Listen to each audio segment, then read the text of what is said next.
Qu'est-ce qu'il y a? It's normal to think that we'll cry when sad stuff happens on screen, when a character we've come to like dies, when a relationship we wanted to believe in falls apart, when a favourite animal doesn't make it. Of course, we do sometimes shed tears here, but the odd thing is, especially the older we get, we start crying not when things are horrible and toughens up a little, but when they're suddenly and unexpectedly precisely the opposite, when they're unusually sweet, tender, joyful, innocent, or kind. And the little one is Beatrice. Beatrice, she's got a mischievous glint in her eye, hasn't she? Yeah, unbelievable. Forgot napkins. Okay, 33 seconds. For example, when a rather gruff, distant father shows vulnerability. I'm proud of you, Flint. I'm amazed that someone as ordinary as me could be the father of someone as extraordinary as you. When two lovers who'd been rowing make it up. When a child says something incredibly sweet and innocent. I'm really good. When someone is so tender with somebody else.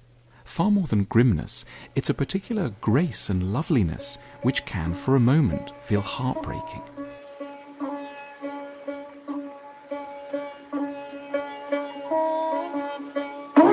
We're crying not because something sad has happened on screen, but because what's so lovely on screen is nudging us to realise, semi-consciously, that some pretty sad things have been happening in our lives. The loveliness is drawing our attention to some of the struggles we face and to some of the things we really want but are finding it so hard to get. Reconciliation, forgiveness, tenderness, an end to the fighting, a chance to say sorry.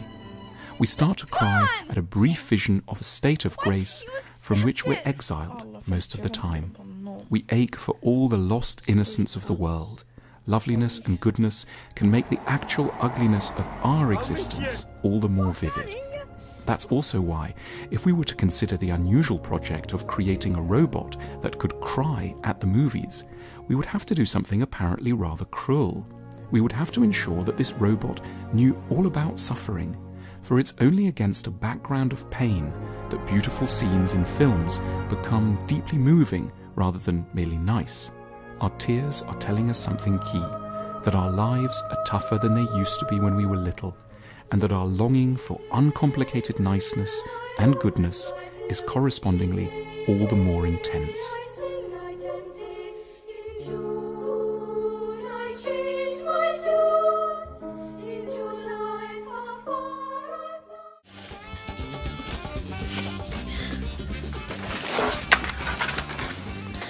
But when Johnny lifts her at the end... No, I know. It's very moving.